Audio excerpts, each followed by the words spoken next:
สบายดีมาพบกับรายการแนะนำหนังใหม่อีกเช่นเคยซึ่งช่วงต้นเดือนเก้าหากกลางเดือนจะมีหนังอย่างแน่ที่ผมจะเข้าสายเข้ามาซุ้มกันดีกว่าดังใดจะถึกใจทานเบิ่งกดจกเงินไปห้องหนังกันดีกว่า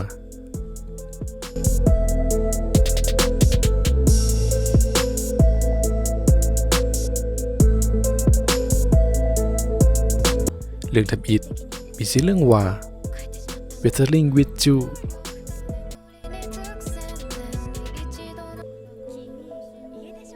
ถ้าหากเจ้าเคยเบิ่งการ์ตูนที่มีความสัมพันธ์แบบแปลกๆและภาพงามสวนจินตนาการที่ให้ประทับใจในเรื่อง Your Name มาแล้ว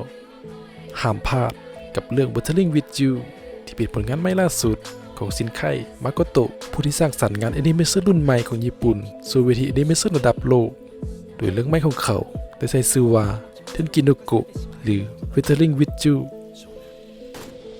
Weathering with You เป็นการเล่าเรื่องราวของโมริชิมะโฮดากะเด็กหนุ่มชาวดอนที่ตัดสินใจเข้าในเมืองเพื่อหาความท้าทายในชีวิตแต่กลับไม่ได้เป็นอย่างที่หวังไว้เขาใช้ชีวิตอยู่อย่างโดดเดี่ยวพร้อมกับการรับงานเป็นนักเขียนให้กับบริษัทแนวลึกลับและในวันที่เขาเริ่มเฮ็ดเวียกกับเป็นมื้อที่สภาพอากาศแปรปรวนบ่เป็นใจท่ามกลางความเปียกชุ่มในสายฝนเขาก็ได้พบกับอามาโนะฮินะหญิงสาวผู้อารมณ์ดีและมีพลังวิเศษที่สามารถหยุดฝนได้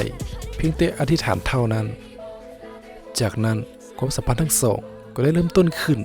ท่ามกลางเมืองที่มีฟ้าฝนแสนประหลาดซึ่งความสัมพันธ์ทั้งสองจะเป็นแนวใด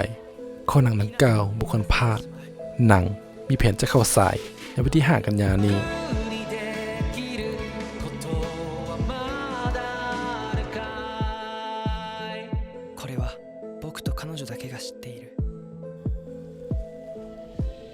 เรื่องที่2มีชื่อเรื่องว่า It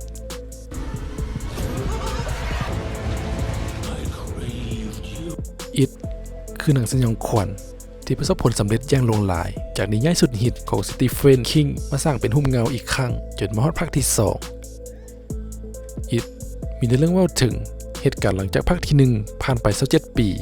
แก๊งขี้แพ้ลูเซอร์ครับที่เติบโตกันไปเป็นผู้ใหญ่ได้กลับมารวมตัวกันอีกครั้งในเมืองเดอร์ลี่บ้านเกิดของพวกเขาเพื่อหาทางกำจัดตัวตลกเพนนีไวส์ผีศาจตัวตลกที่สร้างความสยองขวัญให้ทั้งเด็กน้อยและผู้ใหญ่โดยที่ It Chapter 2 นี้ยังคงเป็นผลงานการกำกับของแอนดี้ มุสซิเอติ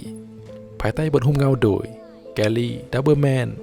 ซึ่งแน่นอนหุ้มเงายังคงรักษาความสยองขวัญของปีศาจหน้าตลกตัวนี้เอาไว้ให้หลอกหลอนผ่านห้องหนังกันอย่างแน่นอน It มีแผนเข้าฉายในวันที่ 6 กันยายนนี้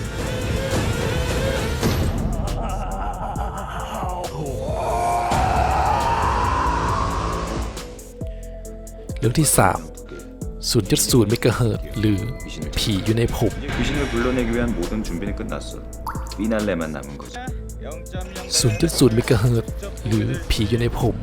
เป็นหนังสยองขวัญที่ได้รับฉายาว่าเป็นหนังจากประเทศเกาหลีที่เป็นทายาทที่สุดของปี 2019 และได้ฉายมาแล้วในเดือนพฤษภาคมที่ผ่านมา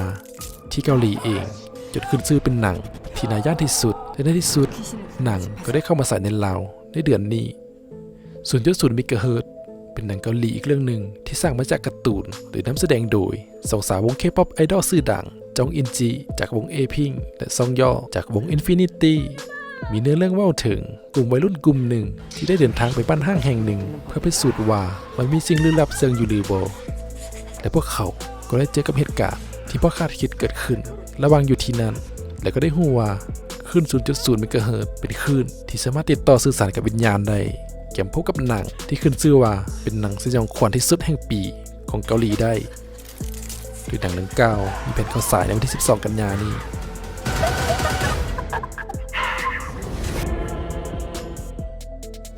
เรื่องที่ 4 มีชื่อเรื่องว่า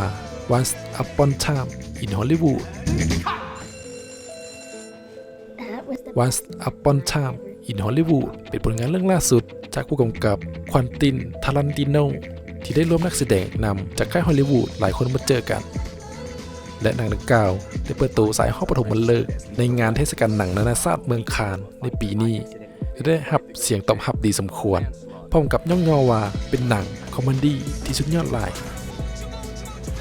Once Upon a Time in Hollywood เป็นหนังที่เล่าเรื่องราวย้อนกลับไปปี 1969 โดยการเล่าเรื่องราวของลิก ดาตันอดีตนักแสดงละครคาวบอย และคีฟบูธคู่หูของเขา โดยทั้งสองนั้นมีเป้าหมายที่จะเป็นนักแสดงดาวเด่นในวงการแสดง แต่แล้วทั้งสองต้องมาติดขัดย้อนไปยุ่งเกี่ยวกับคดีสะเทือนวงการในเมื่อซาตันเตดนักแสดงชื่อดังเพื่อนบ้านของเขานั้นได้ถูกฆาตกรรมโดยฝีมือของครอบครัวแมนสันที่กำลังเป็นข้าวไม่แห้งในเวลานั้นให้พวกเขาต้องเจอกับเหตุการณ์ต่างๆอย่างลวงหลายโดยบ่มีทางหลีกเลี่ยงได้เรื่องนี้หับห้องว่าได้เห็นบรรดานักแสดงชื่อดังจากฮอลลีวูดอย่างลวงหลายแน่นอนหนังมีแผนเข้าฉายในวันที่ 12 กันยายนนี้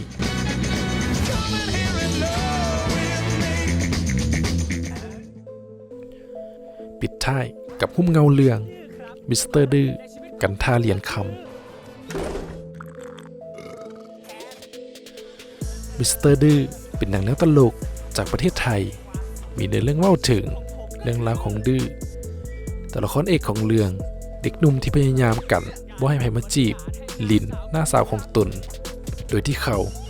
ได้เริ่มต้นเหตุตั้งแต่สมัยที่ลินเรียนอยู่มัธยมจนลินเรียนจบและเหตุเวียกที่ห้องหมอแห่งหนึ่งแต่ภารกิจของเขาจะต้องรับมือกับบรรดาหมอและคนเจ็บในบรรดาไอ้เบาสุดหล่อที่เข้ามาจีบลินจึงเห็นให้ภารกิจสุดหาเกิดขึ้นมิสเตอร์ดื้อมีแผนเข้าฉายในวันที่ 18 กันยายนนี้เสร็จขนาดเนี้ยไปอาบน้ำกับพี่เลยดีกว่าไหมครับ มิสเตอร์ดื้อเป็นจะได้ท่านผู้ชมกับหนังใหม่ที่เข้ามาช่วงต้นเดือนเก้านี้หวังว่าคงจะมีจักเรื่องที่ทึกใจทานแต่ยังบ่ทึกใจเก็บติดตามว่าส่วนท้ายเดือนจะมีหนังอย่างแน่ที่เข้ามาอีกซึ่งเคยทั้งซ่องของพวกเขาจะรวบรวมมาฝากกันอย่างแน่นอนก็รอท่าติดตามไว้ได้เลยไว้เจอกันใหม่คลิปหน้าสำหรับมื้อนี้สบายดีอย่าลืมกดไลค์กดแชร์กด Subscribe เพื่อเป็นกำลังใจและติดตามคลิปใหม่ๆจากพวกเราด้วย